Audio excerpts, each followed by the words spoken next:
And welcome back to the Weekend Jazz Update with Jashan De Silva. On this week's episode, it's all about the life and times and best hits of Veronica Swift. During this summer, we will be talking about some of her best singles. Here's a quick recap of what's coming up. First up, You're Gonna Hear From Me.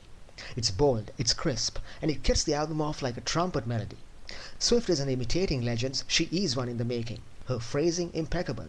She mingles the melody just enough to keep you hanging, and when she hits, she really hits.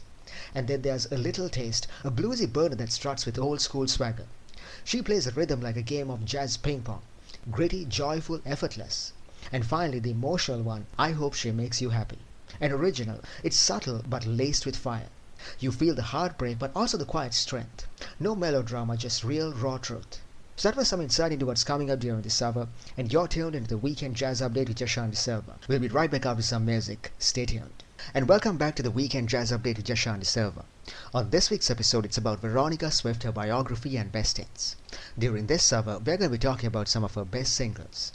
To start off with, her breakout album, Confessions. Let's start with the opening track, You're Gonna Hear From Me. From the moment she steps to the mic, it's a declaration.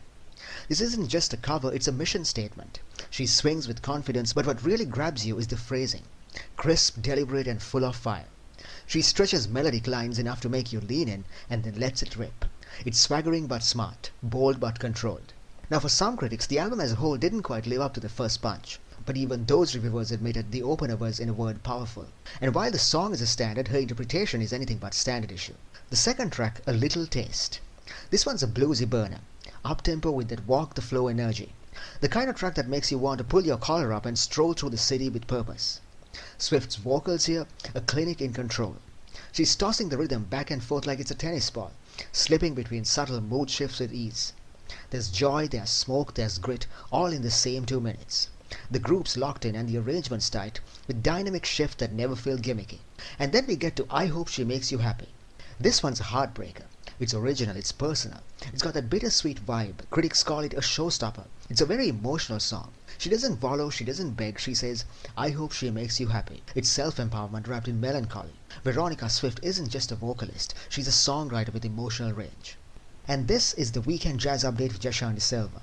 On this week's episode, Veronica Swift, her biography and best hits. Now it's time for some trending album news. There are albums that entertain and there are albums that paint.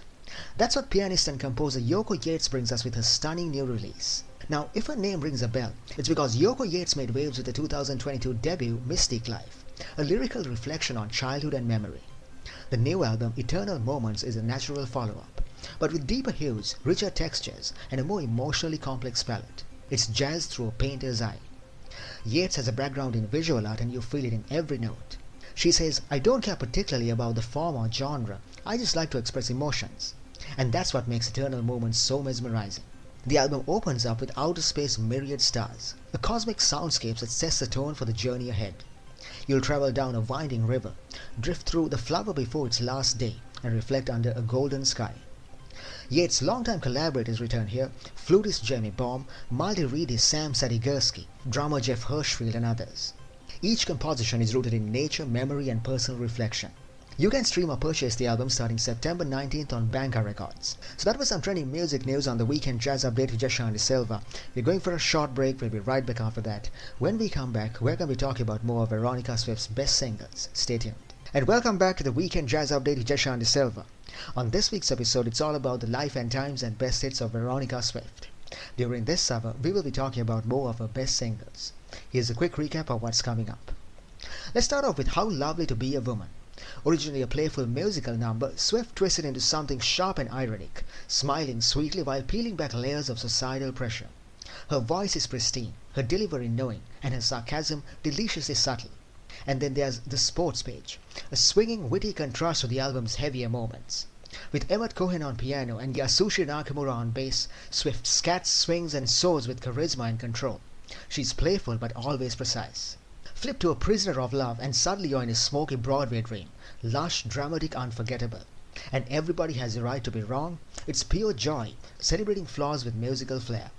So that was some insight into what's coming up during the summer, and you're tuned into the Weekend Jazz Update with Jashan De Silva.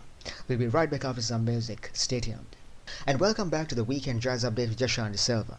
On this week's episode, Veronica Swift, her biography and best hits. During this hour, we're going to be talking about some of her best singles. The first single is a track that really stands out, her take on How Lovely to Be a Woman. Now originally, this song's from a light-hearted musical, kind of a playful celebration of femininity. But Swift, she flips the script. Her version drips with ambiguity and sharp sarcasm that's impossible to ignore. It's like she's smiling through the layers of social pressure and expectation that women face and poking at them at the same time. Her arrangement keeps a childlike feel of the original, but there's that sly knowing edge that cuts through. The subtle irony, it makes you think. Veronica's vocal control here is stunning. Perfect pitch, crisp enunciation, and she navigates the shifts in moods effortlessly. It's a seamless movement between lightheartedness and biting social commentary that really set this track apart. Now flip the dial and listen to The Sports Page. Written by David Frisberg, this one's a playful, witty jab at the contrast between complex news stories and the simple way sports fans cheer for winners and boo losers. Backed by Emmett Cohen on piano and Yasushi Nakamura on bass, Swift's performance bursts with energy and swing. Her singing is lively and engaging, and fills the room with playful confidence. Two more gems on the album deserve a mention: Prisoner of Love and Everyone Has a Right to Be Wrong. In Prisoner of Love, Veronica wraps herself around the melody like a seasoned Broadway diva, laid back, rich, and utterly captivating. It's the kind of performance that stays with you long after the last note. And then there's Everybody Has a Right to Be Wrong, a joyful, uplifting tune, celebrating the wisdom of embracing our imperfections. What really makes This Bitter Earth a standout album is its cohesion and storytelling. The tracks aren't just songs, they're chapters in a narrative, exploring female subjugation, cultural tolerance, and self-discovery. Critics have compared Swift to legends like Cassandra Wilson, and this album, it's easy to see why. Her voice is strong, versatile, and full of emotional depth. So if you're ready for jazz that moves you, intellectually and emotionally, dive into This Bitter Earth. It's a dazzling, gear-changing journey that you won't want to miss. So that was an insight into more of Veronica Swift's best singles, and this is the Weekend Jazz Update with Jashan De Silva. And you're tuned into the Weekend Jazz Update with Jashan De Silva. On this week's episode, Veronica Swift, her biography and best albums. We've come to an end of this week's episode of the Jazz Update, so now let's recap what we were discussing during this program. From a bold 2019 debut Confessions to a jaw-dropping 2023 self-titled release, Veronica is carving her own path, fusing tradition with fearless innovation. Let's rewind to where it all started, Confessions. This debut introduced us to Veronica's remarkable vocal command, showcased right out of the gate with You're Gonna Hear From Me. It's not just a song, it's a declaration. Swift delivers it with elegance and fire, staking her claim as a force to be reckoned with. And then there's A Little Taste, a bluesy up-tempo swing that dances with rhythm and grit. And I Hope She Makes You Happy, a heartbreaker. It showed us that she's not just a singer, she's a storyteller.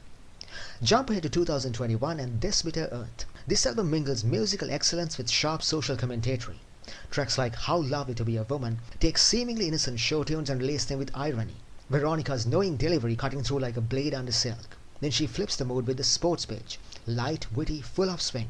And in Prisoner of Love, she channels her inner Broadway diva. But it's a 2023 album Veronica Swift that truly breaks the mold. It starts off with I Am What I Am. She scats, swings, and surprises, turning even Nine Inch Nails closer into a jazz moment. Her take on Do Nothing Till You Hear From Me throws in Janis Joplin and Hendrix-style vocal guitar solo. And the album's operatic medley of Queen's The Show Must Go On with Vesela Giuba, that's Veronica Swift, her most daring, bold, theatrical, and totally original. And that was a quick recap of everything that we discussed on this week's episode of the Weekend Jazz Update with Jashan De Silva. And on that note, we've come to an end of this week's episode of the program. Don't forget, you can check out the archives of today's show on my YouTube channel, The Weekend Jazz Update with Jashan. I'll see you again next week. Have a great week ahead.